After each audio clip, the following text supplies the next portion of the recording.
दहेज का केस और परिवार के सभी सदस्य फ्री में फंस गए। दोस्तों, क्या आपने कभी सोचा है कि जब पति पत्नी के बीच झगड़ा होता है तो अक्सर एफआईआर में पति के साथ साथ उसके पूरे परिवार को, सास ससुर ननद देवर, यहाँ तक कि दूर के रिश्तेदार, सबको लपेट लिया जाता है। क्या हर कोई हैरेसमेंट में शामिल होता भी है? सुप्रीम कोर्ट ने इस फैमिली पैकेज वाली टेंडेंसी को लेकर एक जबरदस्त टोन के साथ चेतावनी दी है और कहा है कि वैवाहिक विवादों में क्रिमिनल शिकायतों की गहन जांच होनी चाहिए।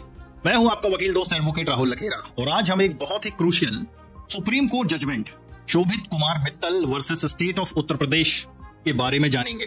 हम जानेंगे कि सुप्रीम कोर्ट ने ब्रदर इन लॉ के खिलाफ एफआईआर क्यों खारिज की, सेक्शन 498A आईपीसी जो अब बीएनएस में सेक्शन 85 हो गया है, उसका मिसयूज रोकने के लिए कोर्ट ने क्या कहा, कानून की वो कौन सी बारीकियां हैं जो फैमिली मेंबर्स को ऐसे मामलों में राहत दिला सकती हैं।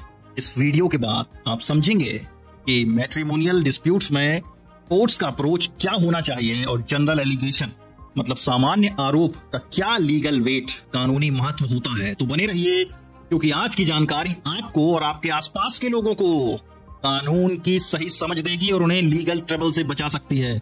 यह कहानी है शोभित कुमार मित्तल की, जिन पर उनकी सिस्टर इन लॉ ने मतलब भाभी ने डाउरी हरेसमेंट और डोमेस्टिक क्रुएलिटी के आरोप लगाए। शिकायतकर्ता पत्नी ने पति, सास और अपीलेंट मतलब शोभित कुमार मित्तल के खिलाफ सेक्शन 323, 498A आईपीसी सेक्शन 3 और 4 of the dowry prohibition act के तहत एफआईआर दर्ज कराई। इलाहाबाद हाईकोर्ट ने एफआईआर क्वॉश करने से मना भी कर दिया, जिसके बाद शोभित कुमार मित्तल को सुप्रीम कोर्ट का दरवाजा खटखटाना पड़ा। देखो, सुप्रीम कोर्ट ने पूरे मामले की स्क्रूटनी मतलब जांच की और पाया कि अपीलेंट के खिलाफ लगाए गए आरोप बहुत ही वेग मतलब अस्पष्ट होता है और जनरल मतलब सामान्य थे। अब क्यों थे उसे समझो। लैक ऑफ स्पेसिफिक डिटेल्स मतलब कोर्ट ने पाया कि शिकायत में यह नहीं बताया गया था कि शोभित कुमार मित्तल ने हैरेसमेंट मतलब उत्पीड़न कब, कहां और किस तरह किया। सेक्शन 498A के गंभीर आरोप तब तक टिक नहीं सकते जब तक कि स्पेसिफिक डिटेल्स ना हो। यहाँ कोर्ट की ऑब्जर्वेशन थी कि mere general allegation of harassment without pointing out specific details would not be sufficient to continue criminal proceedings against any person. मतलब सीधा है कि सिर्फ मुंह उठाए और पुलिस में कह दिए तो इससे कुछ नहीं होगा। केवल सामान्य आरोप लगाने से किसी के खिलाफ क्रिमिनल प्रोसीडिंग नहीं चल सकती। Warning against tendency to implicate all, सभी को फंसाने की प्रवृत्ति पर चेतावनी दी कोर्ट ने। कोर्ट ने इस पर गहन चिंता जताई कि मैट्रिमोनियल डिस्प्यूट्स में अक्सर पूरे परिवार को विद फैमिली फंसाने की जो टेंडेंसी चली आ रही है, जबकि उसमें से कई सदस्य मामले में सीधे तौर पर शामिल भी नहीं होते हैं। Courts have to be careful and cautious in dealing with complaints and must take pragmatic realities into consideration. Court को ऐसे मामलों में बहुत सावधान रहना होगा और प्रैक्टिकल रियलिटी को देखना होगा ताकि मिसकैरेज ऑफ जस्टिस और abuse of process of law ना हो। सुप्रीम कोर्ट ने दो बड़े और इंपॉर्टेंट फैसलों का जिक्र किया। State of Haryana versus Bhajanlal 1992 का केस। इस फैसले में बताया गया था कि अगर आरोप इनहेरेंटली इम्प्रोबेबल अंतर्निहित रूप से अविश्वसनीय हो या उनमें कोई कॉग्निजेबल ऑफेंस नहीं बनता हो तो प्रोसीडिंग्स को क्वाश किया जा सकता है। दूसरा case Dara Lakshmi Narayan versus state of Bihar, ये 2025 का मैटर था। इस लैंडमार्क फैसले में कहा गया कि दहेज से जुड़े मामलों में रिश्तेदारों के खिलाफ लगाए गए स्वीपिंग एक्विजिशन व्यापक आरोपों को must be nipped in the bud मतलब शुरुआत में ही खत्म कर देना चाहिए। यार एक बात बताओ, आज किसी को किसी से मतलब नहीं है तो वो दूर बैठा रिश्तेदार को क्या मतलब कि तुम्हें दहेज मिला नहीं मिला, क्या चल रहा क्या नहीं चल रहा।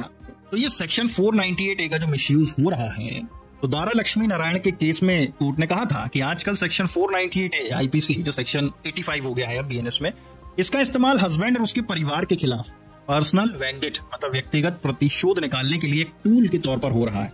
वेग आरोपों से लीगल प्रोसेस का मिसयूज होगा और पत्नी उसके परिवार को आर्म ट्विस्टिंग टैक्टिक्स धमकाने की रणनीति का इस्तेमाल करने के लिए एनकरेजमेंट मिलता है।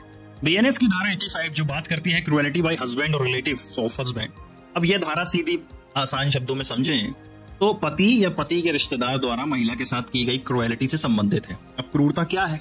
सरल शब्दों में क्रुएलिटी का मतलब है कोई भी ऐसा विलफुल कंडक्ट जानबूझकर किया गया आचरण जिससे महिला को गंभीर चोट पहुंचे या उसकी जान को खतरा हो या फिर उसे आत्महत्या करने के लिए मजबूर किया जाए, जैसे फिजिकल या मेंटल टॉर्चर, शारीरिक या मानसिक यातना। अब लेकिन आजकल तो बेचारी सास खाना बनाने भी बोल दे तो मेंटल क्रुएलिटी ठोक देती हैं लड़कियां। महिला को या उसके परिवार को डाउरी की किसी अनलॉफुल डिमांड के लिए हैरेस करना या उससे संबंधित किसी कारण से उसे हैरेस करना, ये भी क्रुएलिटी है। तो इसमें सजा का प्रावधान 3 साल तक की कैद और जुर्माना है। अब देखो, यह धारा नॉन बेलेबल, कॉग्निजेबल और नॉन कंपाउंडेबल है, इसलिए सिर्फ नाम आते ही गिरफ्तारी और पूरे परिवार पर बड़ा प्रेशर बन जाता है। इसी वजह से सुप्रीम कोर्ट बार बार कहता है यह स्क्रूटनी करना बहुत जरूरी है। तो इस मामले में कोर्ट ने ब्रदर इन लॉ साले साहब को तो रिलीफ दी। क्यों? याद रखेंगे, क्योंकि उसके खिलाफ स्पेसिफिक रूल या प्रॉक्सिमेट एक्ट का कोई सबूत नहीं था। एलिगेशन सिर्फ जनरल और वेग थे, जैसे कि सबने मिलकर प्रताड़ित किया। अब ये सब में तो सबको लपेट लिया इसने। तो कोर्ट ने माना कि जनरल एलिगेशंस के आधार पर क्रिमिनल प्रोसीडिंग्स जारी रखना abuse of process of law है, जिसे रोकना बहुत जरूरी है। नहीं तो ये मान के चलो आप, आधी से ज्यादा जनसंख्या बेचारे लौंडे जेल में मिलेंगे। कोर्ट ने एफआईआर को सिर्फ ब्रदर इन लॉ के खिलाफ ही क्वाश किया। पति और सास के खिलाफ प्रोसीडिंग्स जारी रहेंगी और उनके मेरिट्स मतलब गुणदोष के आधार पर फैसला होगा। अब आप क्या सीख सकते हैं? अगर आप या आपका कोई जानने वाला मैट्रिमोनियल डिस्प्यूट में है तो यह याद रखें कि एफआईआर या कंप्लेंट में हमेशा टाइम, प्लेस, स्पेसिफिक एक्ट, याद रखना, समय, स्थान और वो कार्य का उल्लेख क्लियरली करना। वेग आरोप केस को कमजोर कर देगा। अगर आप पर फॉल्स केस हुआ है तो तुरंत हाई कोर्ट या सुप्रीम कोर्ट में question petition CrPC section 482, BNSS section 528। तो खासकर अगर आप डिस्टेंट रिलेटिव मतलब दूर के रिश्तेदार हैं और आपके खिलाफ स्पेसिफिक एलिगेशन नहीं है। तो दोस्तों, इस जजमेंट का सार यही है कि सुप्रीम कोर्ट आपकी फैमिली पीस और लीगल प्रोसेस की पवित्रता को बनाए रखने के लिए पूरी तरह से प्रतिबद्ध है। यह फैसला उन लोगों के लिए एक पावरफुल वेपन है जिन्हें सिर्फ मैट्रिमोनियल फाइट का शिकार बनाया गया है। कानून की बारीकियों को समझना बहुत जरूरी है, क्योंकि कानून की नजर में सब बराबर हैं, पर सच तो यह है कि डिटेल्स और प्रूफ ही आपको जीत दिलाते हैं। अगर आपको यह जानकारी वैल्यूएबल लगी हो तो इसे लाइक करें, अपने दोस्तों और परिवार के साथ शेयर करें, और अगर आप ऐसे किसी केस में लपट गए हों तो हमसे संपर्क करें और कानून को आसान भाषा में समझने के लिए हमारे चैनल को सब्सक्राइब करें, ताकि आपको मुफ्त में ऐसी कानूनी सलाहें मिलती रहे। मैं हूं आपका वकील दोस्त एडवोकेट राहुल लखेरा। मिलते हैं अगले वीडियो में। जय हिंद।